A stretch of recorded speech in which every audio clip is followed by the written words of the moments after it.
I'm Adam Samuel Wilson, writer and director of this. Serial Killers Anonymous is a British independent comedy feature film, and I want to talk about it. So I gathered a few core members of the team to sit down and go over everything from initial concept to where we are right now. If you like the look of this, then stab that subscribe button, give us a like, and put a comment on who you think your favourite serial killer would be. Please don't say Turtle, he already has a big enough ego.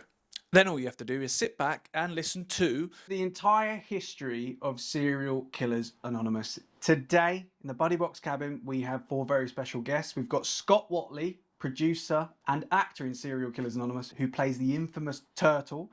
We've got McKenna Guyler, producer and actress in Serial Killers Anonymous, who plays the crazy outcast. And we've got actor extraordinaire Kevin Leslie, who plays Charmer. How are you all doing today?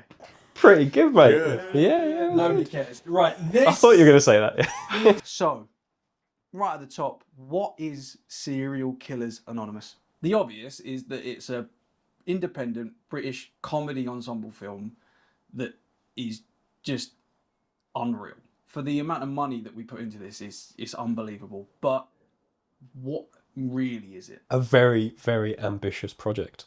I think massively ambitious. Yeah, maybe too ambitious? No. What, you didn't read that script and you didn't go, how the fuck are we going to do that? I think it's an incredible passion project between all of us that we've all committed a lot of time to, a lot of heartache, a lot of blood, sweat and tears. And now looking back on it, it's something we should all be incredibly proud of. Yeah, it's massively better than I thought it was ever going to be. But I cannot believe this is our film. But every time I watch this now, I'm like, how did we do this? Yeah, it's the first time in a long time that I've been able to watch one of our films, and every single time I'm finding something new in it. I'm finding something funny that I didn't spot the first time I've watched it. I mean, I've seen this film 10, 15 times now, and I'm still watching it, and I'm still really excited to watch it as well. I turn it on, and I'm like, get it on again. Yeah, it's so weird how, like, I mean, you normally edit a film or make a film, and by the 5th or 6th time you've watched it, I'm tearing my eyes out, like pleading to never watch this film again. I have to watch it in 15-minute chunks just to be able to get through it. But this one, I just stick it on and I think the first time you gave me the script, I was like, I just have no idea. Like, I have no idea. Like, every time you change the page, there's like a new location and a new problem or a hot air balloon. With every project, producing wise, you do look at the script and think, how the hell am I going to do it? But this was definitely that on another level, for me, at least. It's a project of a bunch of people that are saying, no more to waiting, no more to just sitting back and having your destiny or your careers in other people's hands. And that's not to knock that, that's part of it. You know, you might have people supporting you, but I think for me, this was a very ambitious project to be like, let's take control and let's create something that we can then, you know, throughout the whole process, you know, develop it, move it forward, have a say of where it might end up. And I think that was an exciting opportunity to be a part of, you know, because usually you just, you know, from an actor's point of view, you just turn up, you know, you do your part, you do the best you can, and then it's just, that's it, you know, you don't hear or see of it again until it's ready. Yeah, we weren't really getting any kind of momentum in the traditional way, were we? I mean, I know you two have spent years auditioning and contacting agents and going after it and even leading some films, but it felt like a wave would come and then it would drop off again. And it just felt like, I mean, for me, a couple of waves came and then it just started to peter out. And I think it's a testament to all of us that we went, no, we're going to do it anyway. We weren't getting the opportunity to do the type of work, not even just working. It's like the stuff that we had, I think, we felt didn't necessarily represent our skill set or where we're currently at, or also how we wanted to be seen and the kind of projects we wanted to work on. So I think there's also that element to it, that it's kind of really representative of the voice we want to have and the kind of stuff we want to create. So It's just having that, like you said, that freedom of, you know, being a part of something and, you know, we just said it, but it's not, you know, waiting for the phone to ring. And that's what a lot of people struggle with. It's just like you're relying, that's a better word to say, you're relying on other people, where I feel this project was just, that's it, you're relying on, you know, everyone else that was involved, but the main people in this room. It's like, what led you to serial killers? Who forced you to do this? I mean, I'm still at gunpoint. No, well, obviously, you know, Adam Wilson, sat opposite me. You approached me about it, but from the basis that we had worked together on a project. Obviously, with McKenna, I'd worked with you on a project, so I was already, you know, familiar and friendly with you guys in terms of Scotty Boy I'd never met. Which is weird to think that. That is bizarre. Crazy. It's bizarre. He's so thirsty for me to be his best friend. Right. Wait, you're not? What? No, that's what I mean. So Cut that. But we, so we had never met, but, you know, you sent me the script, read it, I enjoyed it. Interesting first impressions, were like, there was enough there to go, oh, how are they going to do this? The thing that I do find fascinating that makes me go, oh, don't know if I'm just desensitized to life, is I didn't really read it and was troubled, where I know some other people in life has read it and gone like, oh, that's not for me, that's a bit much. There was definitely some bits on paper I was like, oh yeah, wonder how that's going to be shown, or how they're going to do that. But you, as a director, you were very open to collaboration and ideas that the actors or the team might have of how you could develop it. So I would say as well, you know, something like this, being a part of a project like this, the industry is more difficult now than it has been in a long time for independent films, especially, you know, like crews, everyone trying to find work. There's not as much investment as there needs to be or should be. You do kind of get to a stage, like with myself, there's been a lot of projects that you're attached to or potentially are going to happen, don't happen.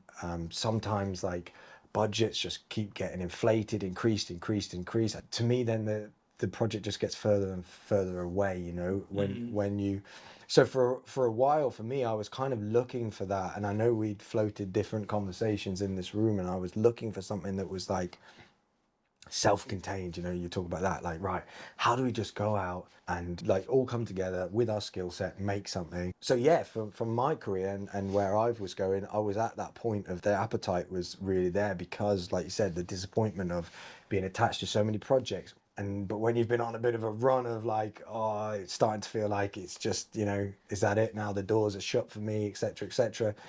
Then you have to kind of do something different. You keep doing the same thing as an actor or a creative, and you keep getting the same results. And what I would say to that is, that's exactly that. You keep having these great ideas, these scripts, going to people, waiting for them or relying on them to get you the money, get you over the line. And then you just, again, you're in this, it just then ends up in the same situation where a year goes by, you know, so it's just wasting time. And time to me is a commodity. It's like, it's the most valuable thing we own. And I was, to be honest, I was bored of wasting it. And this is kind of what I think did bring a lot of us together, is like, we would all meet on set because somebody else has brought us together or somebody else has employed us. But we're still the ones with the skill set. We have the skill set. We have the skills, we have the kit, we have the knowledge, everything. Why don't we just do it then? Yeah. You know, and I think that's for me how the journey is. That is kind of like, right, how do we create something? And what a journey. 2 years, and it's been difficult. Great, no, but great fulfilling in terms of, because we're here. Yeah. You know Creatively what I mean? fulfilled. I love that everyone laughed at that, because we all probably feel the same. It's not been easy. No, it's been hard. It's been the hardest thing we've ever done in a challenge. And now you can the see hardest thing I've ever done in my life, Yeah. by far. McKenna, where have you come from? So I started initially solely acting, then met you guys in 2014. I nearly didn't go to the audition because it was middle of nowhere.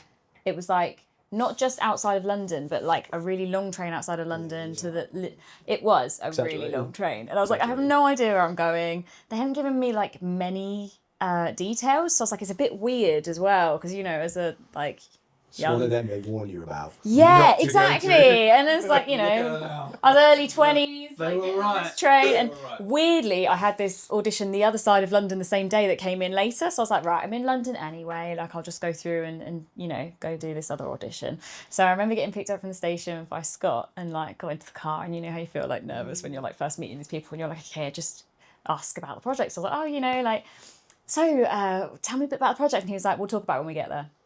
Like, that's it. Like, no crack of a smile, no nothing. I was Makes like, me sound like a right weirdo. I'm okay. glad that's come up. so then obviously you're like, to be dark and mysterious. he was. And then you're like, That's just me. panicking. I exude darkness. And then I remember you ringing me when I was on my way out the door to work and told me I'd got it. And here we are now.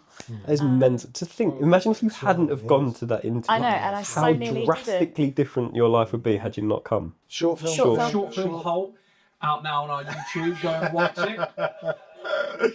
So yeah, then long story short, we obviously kept working together. We got together a long time ago, and then just kept creating stuff. I guess along the way. Was it Cruel to Me? Was the first time I ever did producing? I think it was. Yeah. So we made a feature film for £400 in a garage. Most of that went on Domino's. It was like the hottest summer ever, to the point where the dust sheets we had hung up as set dressing melted off the ceiling to the floor. It was so hot. It was gross. And we made that, and then by the end of it, I took it and tried to sell it through like friends. You did sell it? Yeah, managed to sell it, which was wild. And that kind of opened my eyes to producing, and like the whole nerdy side of me really enjoys that, of like the to-do lists and the spreadsheets and things. And that's how I sort of fell into producing, I guess, and then found that I really liked being able to be a part of that side of the project and actually help control the set environment more. Like, coming from just an actor perspective, you understand how certain things could be overlooked, and actors just kind of get on with it and don't want to be the difficult one. But, you know, they're stood there in the middle of winter in a vest top, absolutely freezing, have skipped dinner, there's no toilets, just like little things like that, which seems to happen a lot on indie. And having that perspective and being able to take that to producing, I found really empowering, because it's like I can actually protect actors and look after people on set a lot more. So I'm very like welfare focused, I think. But yeah, I really like having those two things in tandem, because I think they kind of feed into each other quite nicely. Good at it as well. Thanks so much. I tried. Yeah, and then that's how I'm here, basically. Just kept making stuff with you guys and haven't stopped. That's good. It sounds like they picked you up one day and then they've just never Yeah. let you go. You've basically been hostage for like 12 years. Yeah, it's like Stockholm Still trying to Syndrome. get I'm out. like, yeah. Yeah, I love these guys. I love it. My takeaway, I was like, are you all right? My takeaway was, so yeah, I'm 14 years ago and I'm still I'm here. Yeah, cool. Yeah. So that's it, basically. Fell into it and yeah. Scott, how did you worm your way into this film? Well, you had no choice, mate. Oh, where do we start? So Adam and I, we went to school together. Yeah. 2010 onwards. This is like 15 years in the making. Yeah. Which is, you know, crazy. We were sort of, you know, auditioning for other people's projects. You know, we came out of school thinking, you know, this is it. We're gonna break the industry. We're gonna be world class actors, and, you know, audition for everyone's pieces, and kept getting it and thinking, you know, we can do this. We thought we can do this. Yeah, I think my breaking point was when I had to go into London, and like we were like 17, and like every actor does, you go into London, you get into this weird little office in the middle of some crappy apartment block, and you read this weird scene that you have to then act out. And I remember they were like, yeah, just pretend like you're eating your dinner, but your dinner is cockroaches and you're having to catch them around the table. But I did it, and I, you know, pretended to eat cockroaches for like 20 minutes, and then I got back on the train after spending 30 quid on tubes and train and lunch and that, and then you never hear from them again. And then a year later you see that project, and I genuinely thought, yeah, we could do better than that. Like, we could just make our own stuff. Both of us at the time, we were both working bar jobs, and within the space of about 2 months, we both lost our bar jobs, and that kind of felt like the universe saying, you know, this is your time. This is the time to try and start a film company and try to do it ourselves. We get a camera, get my dad's camera, we'll go down, and we started making like little stupid little sketches, music videos, and we started to evolve and I started to find that I actually don't really like being in front of the camera anymore. It's way more interesting behind it. I never had that revelation. And we started off as, you know, little 18-year-old boys going to Spain and making short films that led on to Halt and Cruel to Me Darling and Backbencher, and now this, which is, you know, by far the most kind of ambitious and outrageous project that we've ever tried.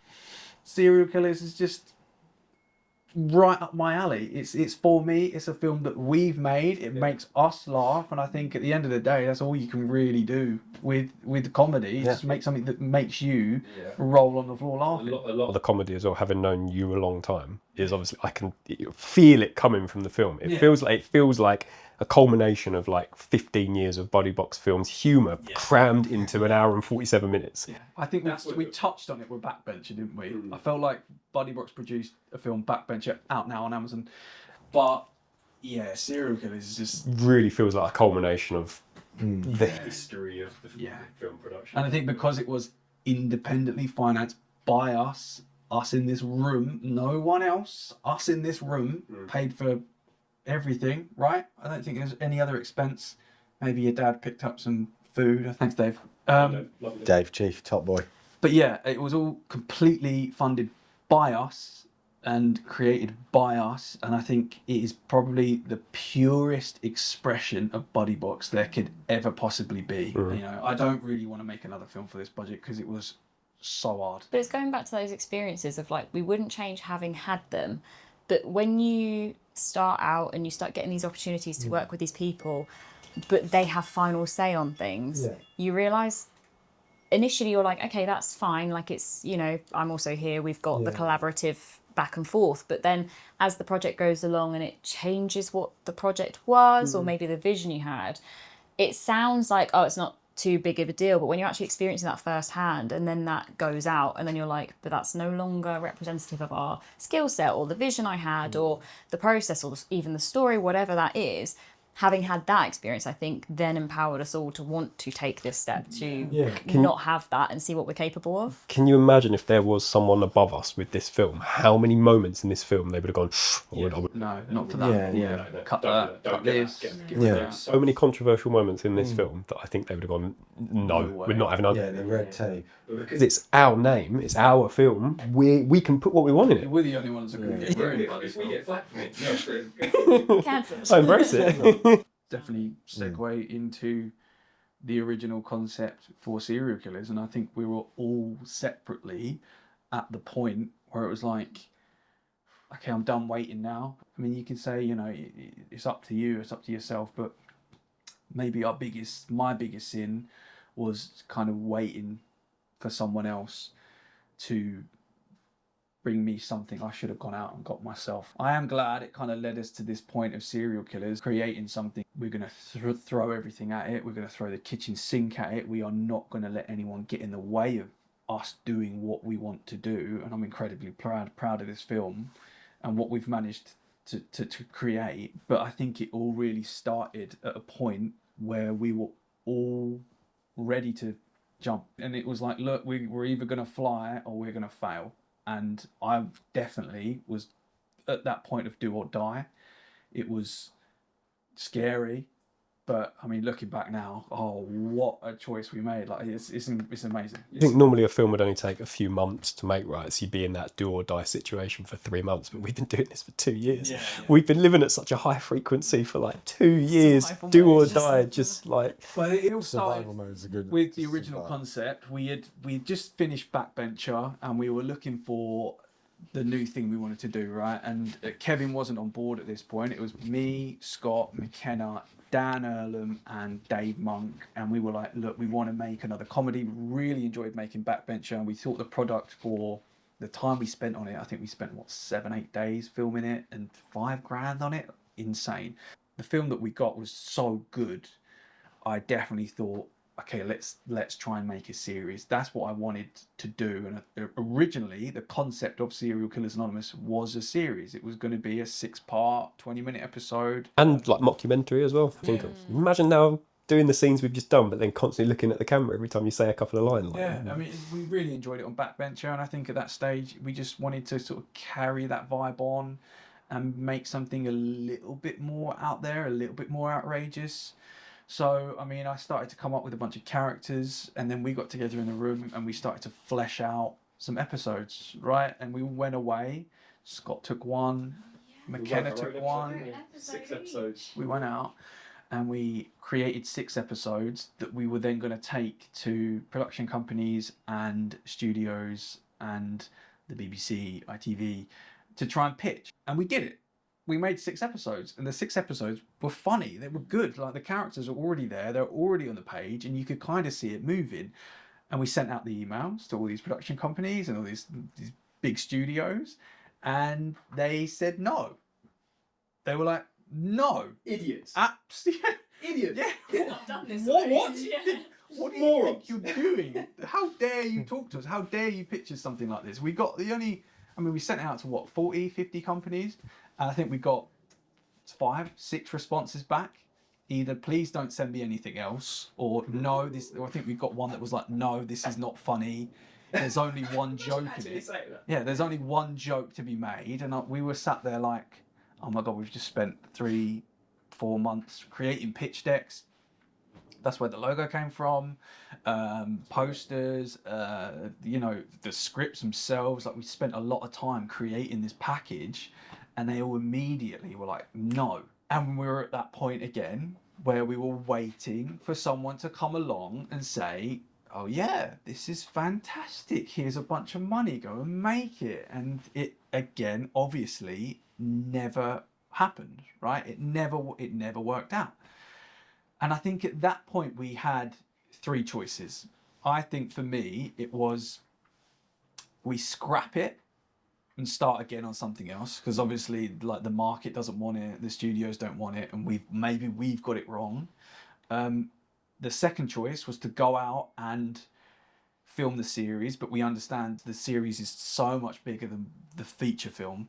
And it just looked impossible. It's way too many people, way too many locations. And then also in that point, I think we could have made a pilot, right? I think that is what most people would have done at that stage. They've got a series, you haven't been funded for it yet, but you go out and you make a pilot off your own backs and you show the world and you show the characters and blah, blah, blah. But I believed at that point, we were still putting ourselves in the position for someone to be able to say no, for someone to be able to go, I still don't like it. And then we would have been back at square one, and we would have lost a load of money, and we would have lost a load of time, right? The third option for me was to go out, write a prequel to the series. I knew we could make ourselves, and that I knew by the end of it, if we made it cheap enough, we could go out and sell the film and make our money back. So technically, right at the beginning, Serial Killers Anonymous, the film, was just a concept film. That was it. It was just for us to be able to show these characters off, show the world in the hopes of creating the TV series. But it was so much better than that. But before we get to that, I think this is the mindset we're in at that point was, right, we have to do something ourselves. I know, Kevin, you were in that mindset as well. You didn't know anything about serial killers at that point, did you? And no. I know me and you were kind of putting the ball in each other's court. Do you know what I mean? Like, every couple of months, it would be like, we need to make a film. And then you throw it back like, yeah, we do. And I'll be like, yeah, okay. And you'd be like, yeah, okay. And then we'd get on some Zoom calls, and we started to flesh out very cheap films, very films that we could make like that very quickly, body cam, shot on iPhone, stuff like that. Something that we could just get out and start getting to work on. It was interesting, right? But there was always that, for me, it was, are we doing the same thing that we've done? And are we kind of not half-arsing it, but half committing ourselves? And I knew the moment where I knew I wanted to pitch you Serial Killers, because we did a showreel day in our flat. Do you remember? Yeah. You, Scott, Tanvi, and another actress.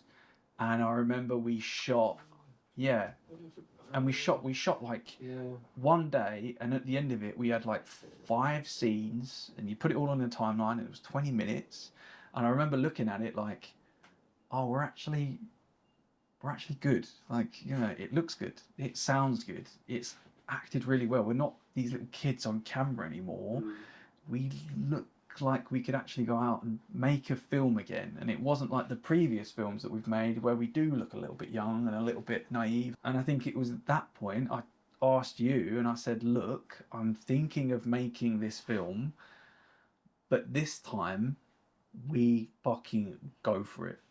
Yeah, and I mean, when you sent it, I still to this day think this is one of the best taglines, you know, just conceptually saying like a group of serial killers who, because I know this is more for the series rather than say the movie, the prequel, but a bunch of serial killers who try to stop killing, you know, go into rehab, you know. Such a simple sentence. Yeah, but I'd never kind of, it fired for me like anything, when you receive a script, I've always been very honest. If I read something and know that I've got nothing, there's not, then I'm like, I don't think it's for me. I'm not, you know, I'm not already kind of seeing where it could be, or, you know, it's not tickling the juices, let's say. Where this, as soon as it said, I was just like, conceptually, I was like, wow.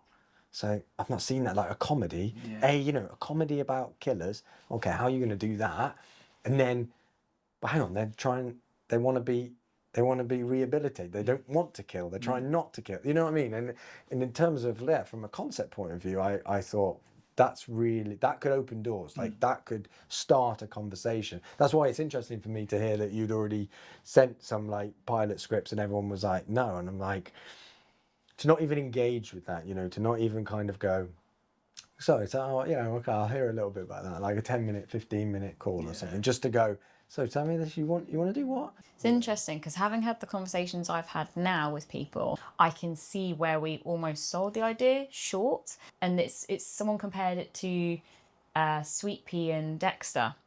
And I watched Sweet Pea the other day. I don't know if you guys have seen it. Yeah. But it is, although there are comedy elements in it, it is dark, and the same with Dexter. Whereas this, first and foremost, is comedy. Because seeing obviously the feature, and it is so comedy heavy, and obviously the darkness of serial killers is secondary to that. I think is what we didn't necessarily convey in those original conversations. So I'd be so interested to kind of see now with the proof of concept, with the film there, how that differs to that original, it's serial killers first, comedy second. I think it's new as well, and trying to pitch that on paper is like impossible. Like, how do you pitch Star Wars on paper? Like, genuinely something new that I haven't really seen before. I've seen maybe a couple of films that might have touched on it, but nothing like an ensemble comedy about serial killers. And it is so far on the comedy side. Like there are obviously, it's serial killers, there are moments of killing and horror elements, I'd say, but not really. It's all there, it's all at the comedy side. But even something like the house that Jack built, for example, that's still more leaning towards the serious side than the comedy. Like, I laughed so much during the house that Jack built. It's hilarious, but it's still not a comedy first. It's serial killers, then comedy. Whereas we are comedy, and there's serial killers in this, by the way. But like you said really quickly, I think the fascinating for where this can go is once you've established the characters, it's very circumstantial. And what I mean by that is you can drop these characters into any circumstance, and the interesting thing in the comedy comes from the danger that they are capable of killing, but they're trying not to. So when you put them in a situation, so in other shows you might see and be like, oh, they're in trouble here, or, you know, I won't break to them. There's an actor I love. I'm like, when he walks in the room, I'm like, you should leave, right? He's just gonna smash you up. But like, this is what's interesting with this is you put them into any circumstantial situation, and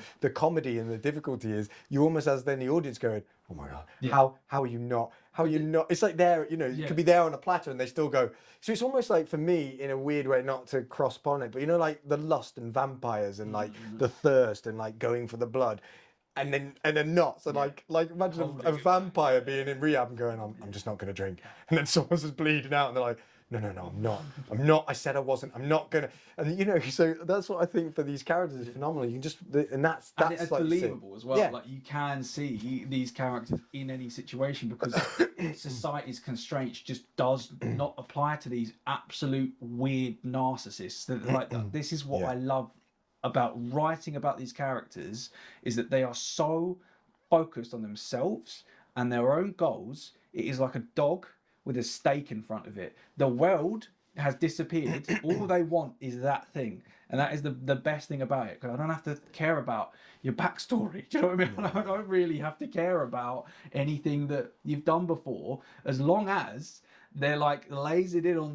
this kill or this goal or escaping the police. Is so refreshing to write. It's just not empathy. zero empathy, completely narcissistic, honestly terrible people. Serial killers, they're awful, awful people.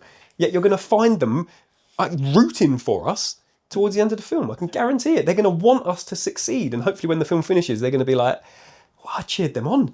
Oh, I feel a bit dirty." But it is that like escapism, right? Like there's so much going on in the world currently, and it's really heavy, and you know, there feels like a real powerlessness about it to a degree. And I think what's really freeing about this is it's almost like the ability to just go for themselves. Yeah, it's just rules do not apply. And this is what I love. Like, they do not apply. Rules do not apply to these characters, and that is what's so refreshing and so fucking funny. No, that's what I was gonna say. That's the key. Like you said, everything's getting like too serious, and having that fun, you know, because sometimes like I'll find, you know, with my wife, we'll sometimes sit down and try to choose something, and that's become a game of its own, right? That could, like, you've got an hour and then it's gone, because by the time you've got somewhere, and sometimes the point, sorry, is that sometimes it's like, no, I just, you know, it's been a rough day, or I've had to deal with that, or there's been some stuff going on in your life that you look at stuff and you just go, oh no, and you're looking for light relief, you're looking for entertainment, and I really think that's what I'm saying, I really think Serial Killers Anonymous touches on that, which is that finally something that's like, that can just go on, you know, because I'm talking about multiple views, so obviously pay attention and watch it the first time, but second, third, fourth, it's just now like, oh, I'll just have that on in the background, something to eat, you know, and I think we've achieved something there that I don't think I even thought when I signed up to it that we would get to that level. Yeah, it's just, I think because you just sat with these weird characters in these weird situations, and that's really the only reason why they're serial killers, is just to get these weird characters in weird situations. The serial killing comes second. It's just, you know, it's just a vehicle to just funny moments. With the serial killers, what's good is they're actually, for people that are quite efficient at killing, it just keeps spiraling, and they're getting deeper and deeper and deeper to like, you know, again, not the series, I'm talking specifically the film here, they're getting deeper and deeper, and it's like, how are we going to get, and you think it can't get worse, and then with your great writing, something happens and it does get worse, and then it's that, isn't it, that then you can just enjoy those characters suffering a bit, and how are they going to overcome it. That was part 1 of the entire history of Serial Killers Anonymous. If you like that video, make sure you don't miss the next one by stabbing that subscribe button. Also, there's links in the description for everything Buddy Box Films, and there's a link for our first little spin-off, Serial Killers Anonymous True Crime, featuring the one and only Turtle. So go give that a watch, and I will see you in the next one.